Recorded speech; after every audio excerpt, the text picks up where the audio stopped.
Hotline Miami is one of the most violent games ever made, and Point Blank asks us, do you enjoy hurting people? On paper, the game is a top-down view 2D action game, with garish and electric neon color palettes that assault the senses along with the often pulse-pounding synth music. Hotline Miami wears much of its influence on its sleeve, with the film Drive by Nicholas Winding Refn comprising a large influence, with its emphasis on lifelike, realistic violence driven by speed. In Hotline Miami, death comes easily for yourself and enemies alike. Most all weapons will kill in one hit, with only a certain kind of enemy requiring more than one bullet to take down. Enemies generally break down into 4 roles. Basic enemies carrying melee weapons, basic enemies with guns, dogs, and bigger brawler-type enemies who require multiple gunshots.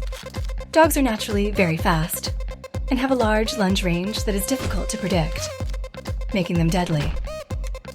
Enemies also have exceptional aim, in that if they can see you, it usually always means death. So the game becomes a careful interplay of strategic chaos and making use of the environment to reduce fatal enemy sight lines. Luckily, the game has a lock-on feature, a feature I never used much when I first played it on PC. But when I got the console release, I became more dependent on it, since twin-stick top-down aiming is not my strong suit. When you die in Hotline Miami, you can instantly restart from the beginning of the level, with enemies reset in their patrols. This became for me the main reason why Hotline Miami is an addictive game. It's incredibly simple. Death is just a small obstacle between you and victory. The game never feels the need to justify this with any in-universe explanation, because that is ultimately irrelevant to the high-speed, kinetic action of Hotline Miami.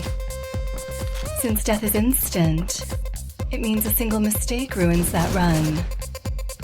But since runs are instantly reloaded, it means eventually we cease fearing death completely. Then the real fun begins. Hotline Miami is what we could call visceral, in the most literal sense of that word's root form, viscera, as by the time our violence has finished, often torn apart, beaten to pulps, with blood drenching the floors. Appropriately, when the total level is completed, the music stops, and we're made to walk out to the silent decimation of our bloody murders. This became one of the defining attributes of the game, were these brief, momentary reflections on the brutality of our actions. For a few seconds, the game says, "Look at what you did." In a way that neither condones nor condemns, it simply wants us to reflect on the carnage in silence. And carnage is an apt description of Hotline Miami. Earlier I said, Hotline Miami is one of the most violent games ever made. Why? Because of how it approaches violence in general. In Hotline Miami, bodies are decimated and destroyed in sometimes debauched ways. Depending on what weapon one uses, some kills are outright disturbing. Hotline Miami is the kind of game that does not shy away from showing men piss themselves after head trauma. It just makes you think, wow, if this was in 3D, it would be the most horrifically violent game ever. However, because of the artistic direction of the game, there is a safe level of dissociation we make as players when playing Hotline Miami.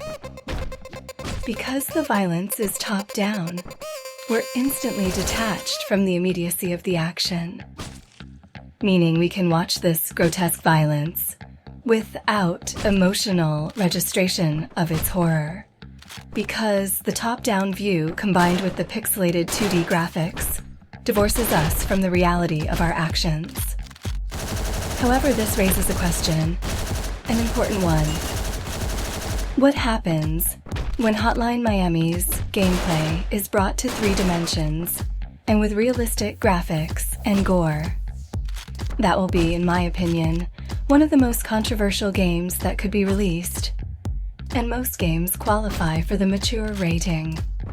Indeed, making a game adults only is more of a philosophical statement by society that it rejects the idea of children having access to the game and discourages even grown adults from participating with it. But I think if you were to make Hotline Miami into 3D, it might be qualifiable for an AO rating on the sheer visceral and ultra-violent nature of its gameplay. Because imagine the violence in Hotline Miami as played in, say, the Unreal Engine, with the realistic dismemberment of the Dead Space remake, and you have what could potentially be the most violent, gory, disturbing game ever made. And it could potentially be fun as hell. This provokes in us a strange question. Why is Hotline Miami fun? This is important for us to ask. Why do we find ultraviolence fun? There is virtually no easy answer, but we can begin to break it down simply. What do you experience in Hotline Miami? Your play involves guns and melee weapons. There is an element of stealth in eliminating opponents without alerting them, can keep concealment. What mask you choose also determines how you'll play, whether you'll have a special ability, and what ability depends on the mask we choose. When we kill, several positive reinforcements occur, not the least of which is the sheer brutality of the simple yet effective audio work. Impacts feel hard, and this is further reinforced by a brief flashing of the screen indicating a kill combo has begun, flashes with successive combo kills, and flashes once more when the combo finishes. Combine all these together, and we might say, Hotline Miami makes ultra-violence fun because we can wear the mask of it, just being a game and not reflective or indicative of who we are as people. While appealing, this probably isn't true, because Hotline Miami grades us as well, and our performance is graded on sheer grisly efficiency.